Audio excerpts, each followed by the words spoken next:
Assalamualaikum warahmatullahi wabarakatuh. Halo, apa kabar sahabat-sahabat pelajar di seluruh Indonesia, dimanapun Anda berada. Semoga teman-teman selalu diberikan kesehatan, diberikan kekuatan, dan kemudahan dalam mencapai cita-cita kalian. Amin. Senang sekali hari ini saya Edi bersama Rumah Belajar of Friends bisa kembali menyapa teman-teman dan memberikan semangat buat teman-teman semuanya. Karena kita semua pasti yakin dan percaya bahwa semangat bisa mengatasi semua persoalan yang kita hadapi, dan semangat bisa mengantarkan kita kepada cita-cita yang kita dambakan. Buat adik-adikku yang saat ini sedang berada di kelas 12, tidak terasa teman-teman sudah berada pada fase akhir dari pembelajaran di SMA. Dan tentu saja fase terakhir ini adalah satu fase yang penuh dengan perjuangan. Satu fase yang sangat menegangkan mungkin, satu fase yang penuh tantangan. Menyita begitu banyak pikiran, waktu, dan tenaga dari teman-teman. Kenapa seperti itu? Karena di tahun depan teman-teman sudah dihadapkan pada berbagai ajang kompetisi, ujian masuk perguruan tinggi negeri guna meraih gelar mahasiswa perguruan tinggi negeri. Suatu gelar yang didambakan oleh begitu banyak pelajar di Indonesia. Dan untuk mencapai itu semua, Rumah Belajar of Friends telah menyiapkan program-program yang luar biasa, yang terukur, terarah, dan terpadu. Sebentar lagi, teman-temanku akan menikmati video pembelajaran dari Rumah Belajar of Friends berkaitan dengan pembahasan soal Panter Online. Apa itu Panter Online? Panter Online adalah suatu program belajar pra-tryout untuk mempersiapkan teman-teman menghadapi soal tryout yang akan dilaksanakan oleh Rumah Belajar of Friends. Intinya adalah teman-teman kita berikan kesempatan untuk beradaptasi terlebih dahulu dengan soal-soal yang akan kita keluarkan. Dengan begitu, proses belajar teman-teman menjadi lebih jelas, lebih terarah, dan lebih terukur. Hanya Rumah Belajar of Friends yang memberikan program belajar begitu detail. Tidak hanya program pra-tryout yang akan kita suguhkan ke teman-teman semua, tapi juga program pasca tryout berupa pembahasan soal akan teman-teman nikmati untuk mengukur, mengevaluasi validitas dari kemampuan teman-teman semua. Akhirnya, saya atas nama Rumah Belajar of Friends mengucapkan selamat belajar, selamat menikmati video pembelajaran pembahasan soal Panter Online. Semoga apa yang teman-teman cita-citakan bisa terwujud. Terima kasih, salam dahsyat buat semuanya. Assalamualaikum warahmatullahi wabarakatuh. Halo, selamat siang teman-teman semua. Apa kabar hari ini? Oke, hari ini kita akan membahas TPS Perbal Bahasa Indonesia bersama saya Ferdiansyah, KFR ya dipanggilnya. Hari ini kita akan membahas Panter Mandiri berkaitan dengan pemahaman bacaan dan menulis teman-teman. Tapi sebelumnya, mari kita mulai kegiatan kita hari ini dengan brain gym terlebih dahulu. Oke, kita gerakan sederhana saja. Ayo, angkat tangannya buat gerakan seperti ini dan kemudian jempolnya dinaikkan seperti oke. Ya, kita ubah kanan dan kiri. Begini bisa ya. Ini sebenarnya bisa dilakukan di rumah untuk menyelaraskan otak kiri dan otak kanan kita agar rileks sebelum belajar. Bisa juga diiringi dengan musik. Oke, sudah semua? Nyaman kan? Ya. Oke.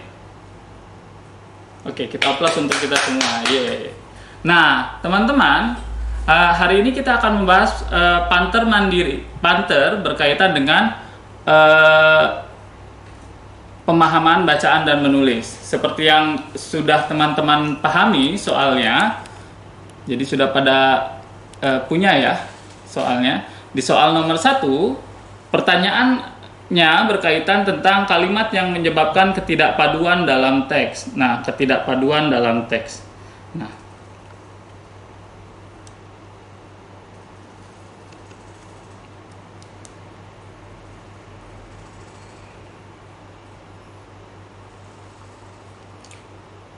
mengapa kalimat dikatakan sebagai kalimat tidak padu? Maka kalimat tidak padu mengacu kepada kalimat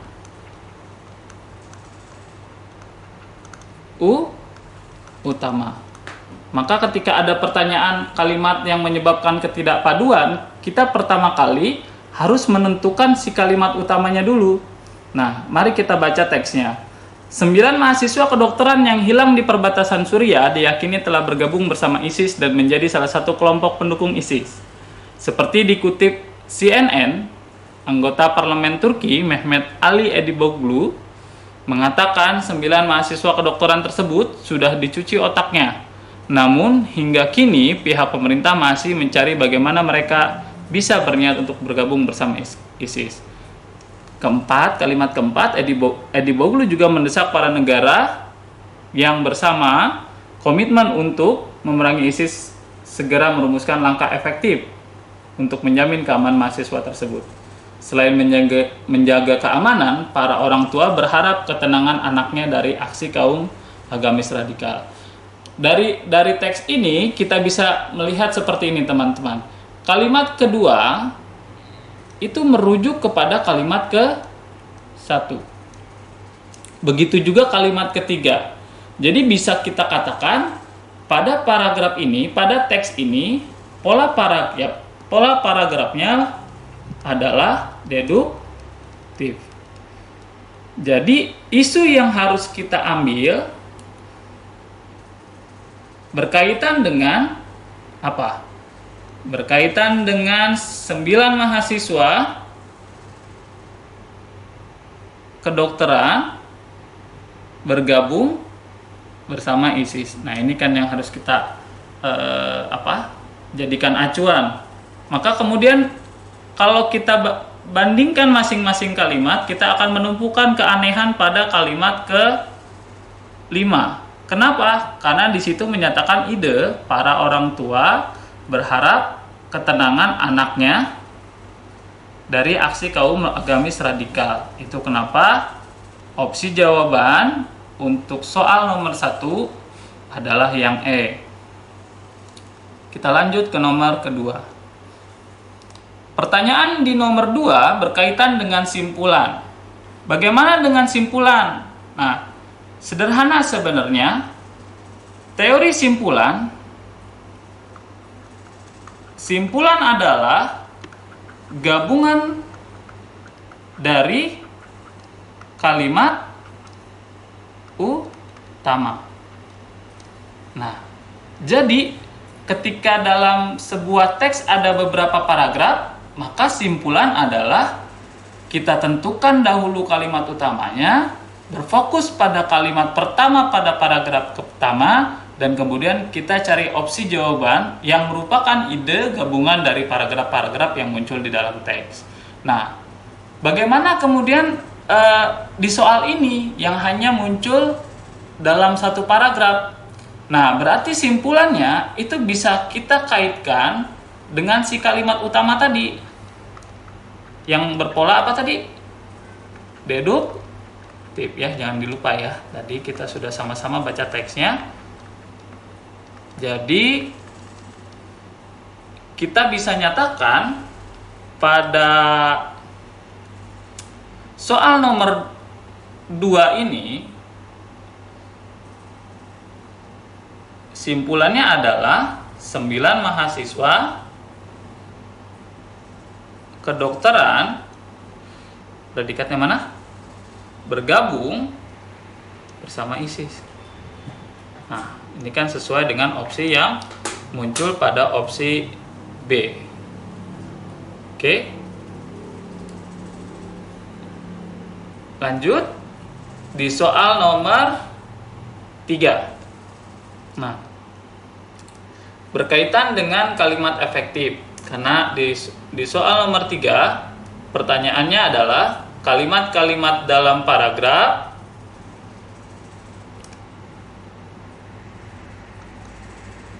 menjadi kalimat efektif apabila diperbaiki dengan cara. Maka perbaikan pada kalimat 1, 2, 3, 4, dan 5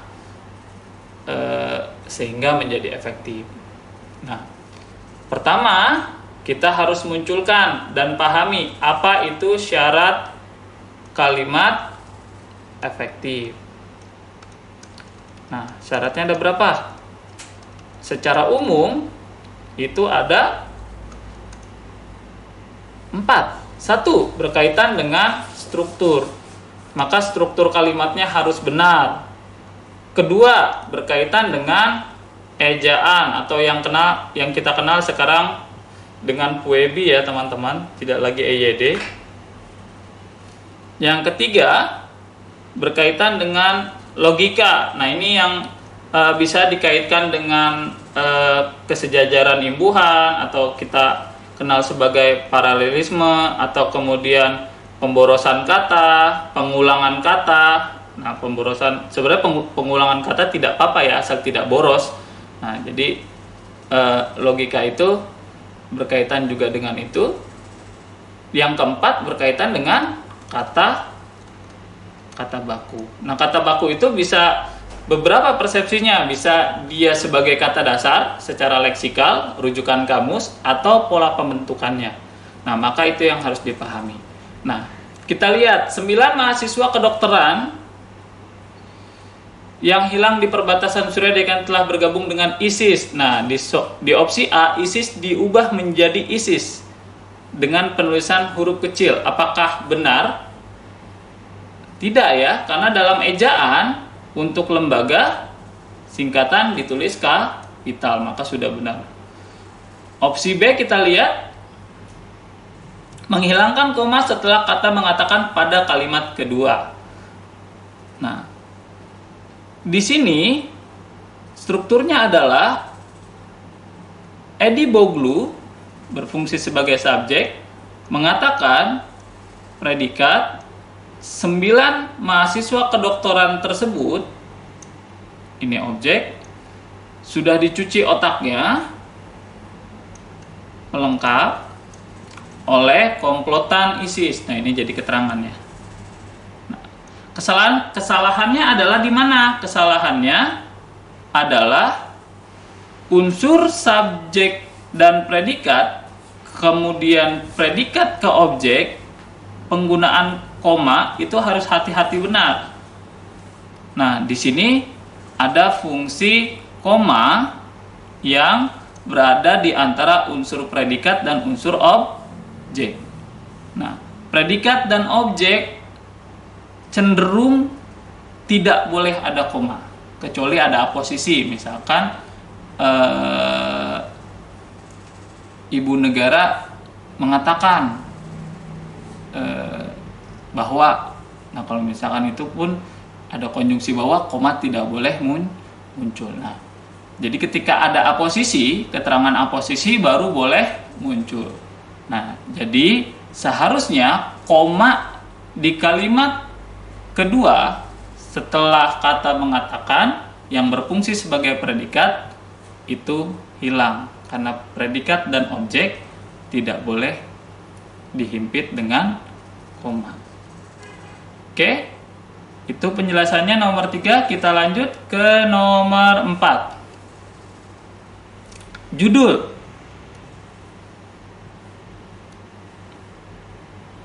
Bagaimana mencari judul? Nah, judul adalah intisari bacaan. Dalam intisari bacaan berarti kita lagi-lagi berkaitan dengan apa sih masalahnya, ya, apa sih isunya. Berarti ketika ditanya itu isu atau masalah, maka itu muncul secara umum pada kalimat utama lagi. Itu kenapa penentuan kalimat utama menjadi penting. kalian pahami, karena beberapa soal memang berkaitan. Judul, inti kalimat, masalah, ide pokok itu berkaitan dengan kalimat utama. Nah, kita lihat teksnya. Kurikulum berbasis kompetensi yang dikembangkan saat ini tetap menempatkan pendidikan budi pekerti sebagai pendidikan yang terintegrasi dengan mata pelajaran lain dalam pembelajaran. Nah, kita mengintegrasikan suatu muatan. Nah, ini kita bisa lihat nih, mengintegrasikan suatu muatan pembelajaran ternyata bukan pekerjaan mudah. Nah, kita bisa nyatakan pada kalimat kedua ini menjelaskan si kalimat ke satu. Berarti isunya bisa kita tandai kurikulum berbasis kompetensi yang dikembangkan saat ini menempatkan pendidikan budi pekerti sebagai pendidikan yang terintegrasi, seperti apa yang muncul pada opsi yang E. Keterintegrasian budi pekerti terdapat dalam kurikulum berbasis kompetensi. Jadi begitu mencari judul ya. Kalimat 5, soal nomor 5. Soal selanjutnya, manakah pertanyaan yang jawabannya terdapat dalam teks di atas? Nah, kita baca teksnya. Fenomena kemacetan lalu lintas bukanlah hal yang baru terjadi di Indonesia, terutama di kota-kota atau jalan raya. Nah, ini penulisan kota-kotanya harus kita koreksi ya. Kota-kota dan jalan rayanya, walaupun pertanyaannya pertanyaan yang jawabannya sesuai, jadi ini berkaitan dengan logika teks, tapi untuk membuat kalian terbiasa berkaitan dengan kalimat efektif dan sensitivitas ke kalimatnya itu baik, memang ketika membaca soal apapun teksnya juga harus diperhatikan kesalahannya. Kalau kita menilik lebih dekat lagi bahwa penyebab kemacetan tersebut disebabkan karena banyak faktor, diantaranya adalah arus kendaraan yang padat. Namun di sisi lain masih banyak penyebab kemacetan yang seharusnya tidak terjadi. Sebenarnya setiap pemakai jalan sudah memiliki aturan rambu-rambu yang ditetapkan dengan undang-undang lalu lintas. Dan juga setiap jalan raya sudah memiliki garis marka yang harus dipatuhi oleh setiap pemakai jalan raya. Walaupun peraturan sudah diberlakukan oleh undang-undang, kenyataannya banyak juga para pemakai jalan yang melanggar aturan tersebut, dan inilah salah satu sebab kemacetan yang seharusnya tidak terjadi. Kalau kita lihat teksnya, opsi A, mengapa kemacetan lalu lintas tidak menjadi hal yang baru di Indonesia? Pertanyaannya muncul pada kalimat 1. Tapi tidak ada penjelasan berkaitan dengan mengapa kemacetan tidak menjadi fenomena baru di Indonesia. Opsi B, apa yang menjadi faktor terjadinya kemacetan lalu lintas di Indonesia? Nah, hal itu muncul pada kalimat kedua. Kalau kita menilik lebih dekat, penyebab kemacetan tersebut disebabkan banyak faktor. Nah, berarti kemacetan, ini kan pertanyaannya ya, disebabkan banyak faktor. Nah, kalimat tiganya menjelaskan arus kendaraan yang padat. Jadi, kita bisa nyatakan opsi B sebagai jawaban dari kalimat, dari soal nomor 5. Jadi pertanyaannya di kalimat kedua, jawabannya di kalimat ketiga. Nomor 5 yang B, teman-teman, kita lanjut. Di nomor 6. Apa kelemahan yang terdapat pada teks tersebut?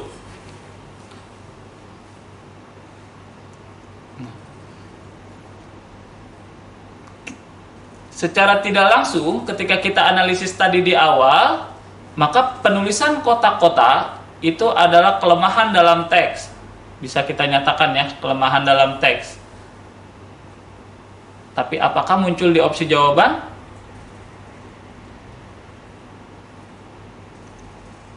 Nah, pada kalimat ketiga hanya memunculkan satu uraian penjelasan tentang faktor, tidak ada ya di kalimat satu. Mari kita lihat kalimat kedua. Kalimat kedua, kalau kita menilik lebih dekat lagi bahwa penyebab kemacetan tersebut disebabkan karena banyak faktor. Nah, di sini terdapat penggunaan konjungsi yang tidak tepat. Kalau adalah konjungsi majemuk bertingkat. Pola kalimat majemuk bertingkat,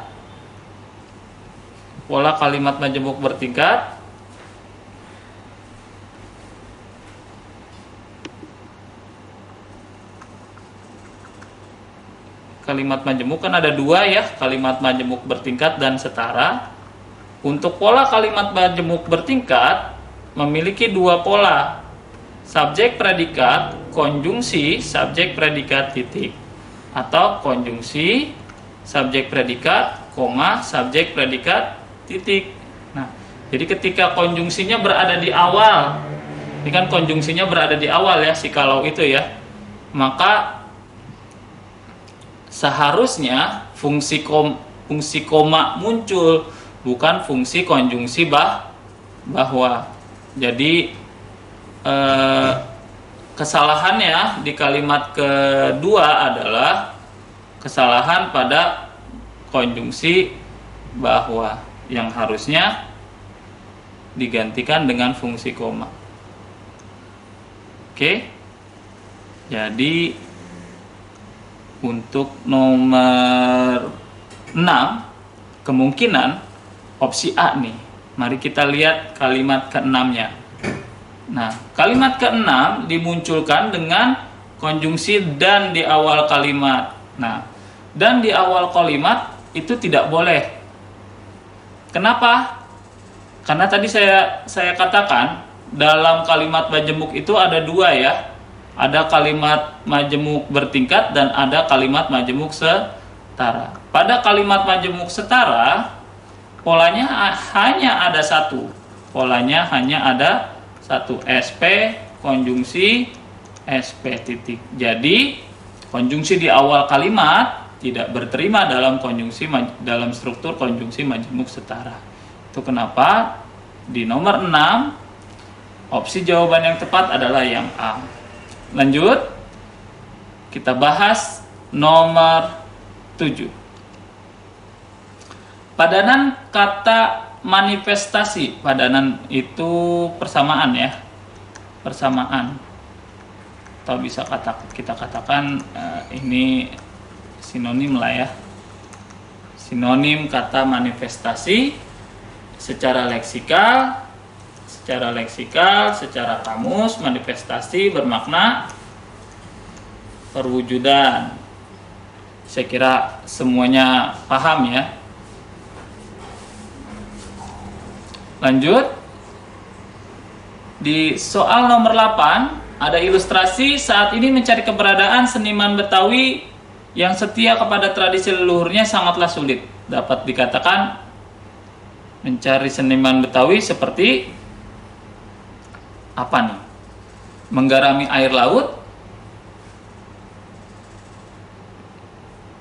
Tidak ya, karena menggarami air laut melakukan sesuatu yang sia-sia, melakukan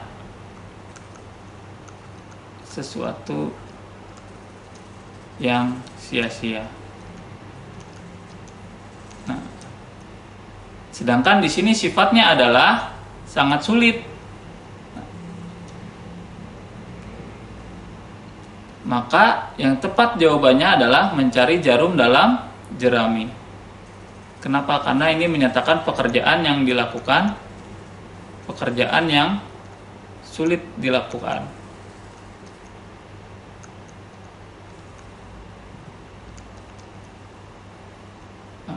Pekerjaan yang sulit dilakukan.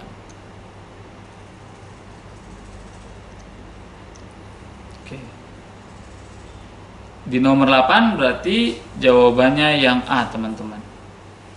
Nomor 9, inti dari kalimat luas. Nah, inti dari kalimat luas. Apa sih inti kalimat itu? Inti kalimat adalah unsur pokok kalimat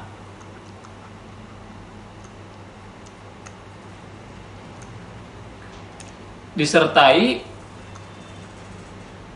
unsur pendukung yang melengkapi. Nah, secara sederhana bisa dinyatakan seperti ini sih, teman-teman. Inti kalimat itu akan berbicara tentang unsur subjek predikat. Nah, poinnya, maka ketika ada pertanyaan inti kalimat, kita harus menganalisis mana unsur subjek, mana unsur predikatnya. Kita harus ketemu. Rata-rata kan masih bermasalah ya, maka mari perhatikan bagaimana cara menganalisis unsur subjek predikat. Teman-teman, ketika diawali dengan di, sejak,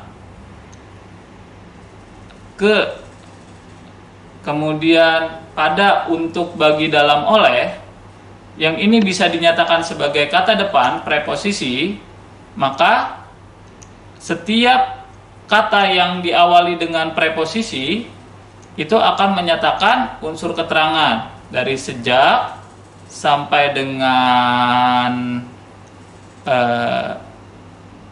Profesor Linus Pauling.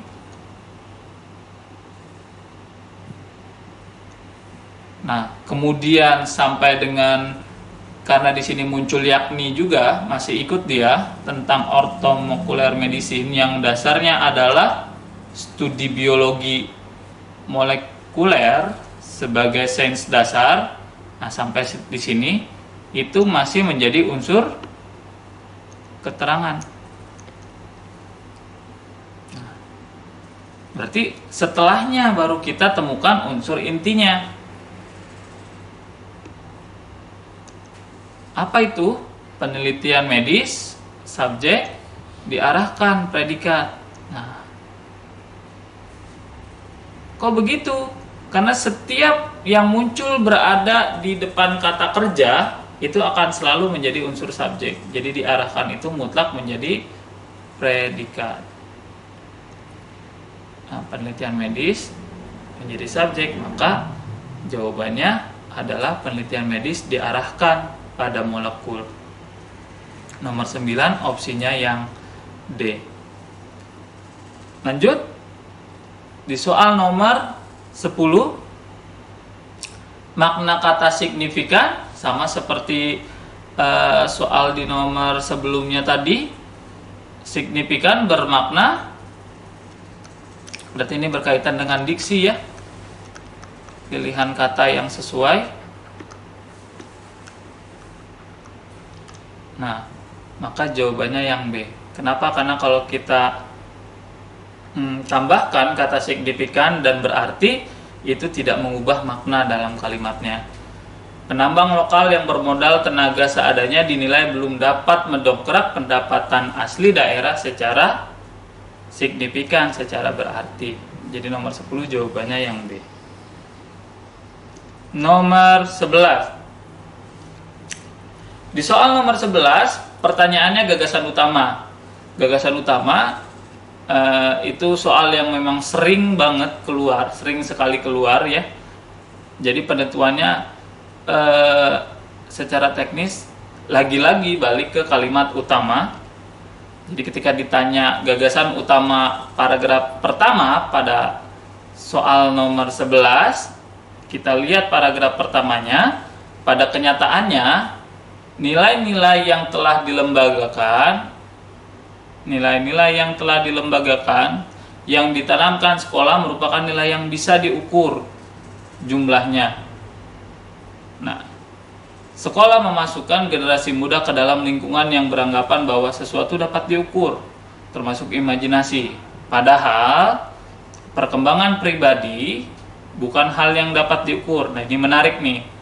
1, 2 berkaitan, 3 menyatakan pertentangan. Hal tersebut merupakan perkembangan. Hal tersebutnya untuk di sini untuk perkembangan pribadi ya, tentunya ya. Karena pada kalimat keempat dia merujuk ke kalimat ketiga ya. Perkembangan pribadi merupakan perkembangan dalam proses menyesuaikan perilaku yang tidak bisa diukur dengan ukuran kurikulum atau ukuran apapun. Dalam kegiatan yang menyatakan setiap peserta didik memiliki prestasi masing-masing, mereka akan dibangun menjadi pribadi yang tidak berusaha menyamai atau melebihi orang lain tanpa memperhatikan kecenderungan kemampuan mereka. Jadi pada paragraf ini dinyatakan 2 hal, pelembagaan nilai-nilai yang ditanamkan sekolah dan kemudian pertentangan dengan perkembangan pribadi yang seharusnya tidak bisa diukur dengan nilai-nilai yang muncul secara eksak di sekolah. Nah, maka gabungan gagasan itu muncul pada opsi yang D, dikatakan perkembangan peserta didik tidak bisa diukur dengan nilai karena pernyataan pertentangan pada kalimat ketiga. Jadi poinnya teman-teman, ketika ada teks kalimat 1 dan kalimat 2 berkaitan, namun pada kalimat ketiga ada konjungsi pertentangan dan menyatakan ide yang berkebalikan, kita juga harus memperhatikan itu, karena dalam teori kita akan menemukan 3 jenis kalimat utama, posisi kalimat utama dalam teks: deduktif, induktif, dan campuran.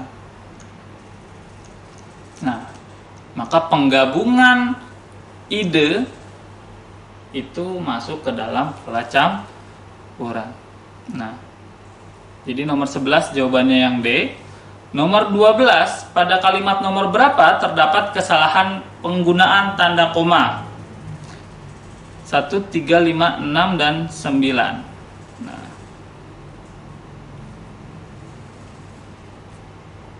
pada kalimat 1, mari kita lihat. Koma muncul di awal kalimat untuk menjeda unsur keterangan dan unsur subjek. Nah, ini boleh ya, karena memang ada aturannya. Keterangan di awal kalimat bertemu unsur subjek atau predikat, maka dia wajib koma. Nah, kesalahan yang muncul adalah di kalimat ke-6. Kenapa? Karena di sana terdapat konjungsi setara. Kemudian, nah, yang wajib konjungsi, konjungsi yang wajib koma untuk konjungsi setara bukan kemudian. Jadi ada 3 konjungsi yang wajib koma dalam konjungsi kalimat majemuk setara adalah STM, sedangkan tetapi dan melainkan. Jadi di kalimat ke-6 bisa kita nyatakan fungsi tanda komanya salah. Jadi sekali lagi penjelasannya kenapa salah? Karena yang wajib koma adalah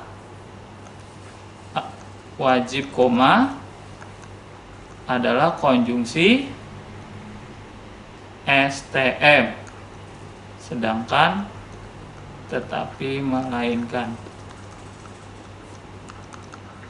Oke, di nomor 12 jawabannya yang D. Di nomor 13, pernyataan yang tidak sesuai dengan teks, tadi kita sudah baca sama-sama ya. Berarti ini soal berkaitan dengan logika teks. Soal berkaitan dengan logika teks, maka kita harus teliti membaca informasi yang muncul di dalam teks. Nah, apakah sekolah menjadi salah satu jalan keluar masa depan yang lebih baik? Muncul ya pada paragraf ketiga. Selanjutnya, kegiatan sekolah menyatakan setiap peserta didik memiliki prestasi masing-masing. Muncul pada paragraf pertama. Sekolah menyibukkan peserta didik dalam kurikulum. Muncul pada paragraf kedua. Proses pendidikan sekolah memaksa peserta didik tunduk terhadap kurikulum. Muncul pada paragraf pertama tadi ya. Maka yang tidak sesuai adalah perkembangan pribadi menyesuaikan perkembangan yang menyesuaikan perilaku dan tidak bisa dinilai kurikulum. Nah, seharusnya perkembangan pribadi tidak menyesuaikan perkembangan yang perilaku dan tidak bisa dinilai kurikulum. Jadi nomor 13 opsinya yang E. Soal nomor 14, kata apa yang dirujuk pada kalimat keempat? Kita lihat kalimat keempat. Hal tersebut. Nah, ketika dinyatakan tersebut pada kalimat keempat, kata rujukan tersebut ini atau itu akan merujuk kepada kalimat sebelumnya di kalimat ketiga pada unsur subjeknya. Nah, tadi sudah kita tandai di kalimat ketiga unsur subjeknya adalah perkembangan pribadi. Maka untuk soal nomor 14 tersebut merujuk kepada opsi A, perkembangan pribadi. Di soal nomor 15, apa kelemahan yang ada dalam paragraf kedua? Nah, kelemahan yang ada dalam paragraf kedua, ketika ditanyakan kelemahan dalam paragraf, itu bisa berkaitan dengan ide pokok, bisa berkaitan dengan kalimat penjelas yang tidak koheren, bisa berkaitan juga dengan struktur kalimat yang tidak tepat. Jadi memang ketelitian berkaitan dengan isi dan berkaitan dengan tata cara penulisan harus teliti. Nah, di soal yang tadi sudah kita analisis, pada soal nomor 12 dinyatakan pada kalimat ke-6 terdapat kesalahan penggunaan konjungsi. Nah, maka di nomor 15 juga bisa dinyatakan kelemahan paragraf kedua terdapat pada penggunaan konjungsi kemudian di kalimat ke-6 tersebut. Jadi nomor 15 opsinya yang B. Ya, itu soal terakhir teman-teman, soal nomor 15 berkaitan dengan kelemahan yang ada pada paragraf kedua, penggunaan konjungsi kemudian pada kalimat ke-6 itu dinyatakan kurang tepat. Nah, dan itu juga menjadi soal terakhir di soal pemahaman bacaan dan menulis. Semoga bisa dipahami semuanya. Terus belajar, terus berlatih, dan terus semangat. Itu dari saya. Selamat siang. Assalamualaikum warahmatullahi wabarakatuh. Baiklah adik-adik, demikian pembahasan Panter Mandiri kita kali ini. Bagi adik-adik yang mau ikut try out, jangan khawatir, ini gratis. Kamu tinggal daftarkan diri Anda pada link berikut ini dengan menggunakan password. Tada! Nah, gampang kan? Oke, ingat, ajak teman-temannya. Jangan lupa di like, comment, and subscribe. Bye!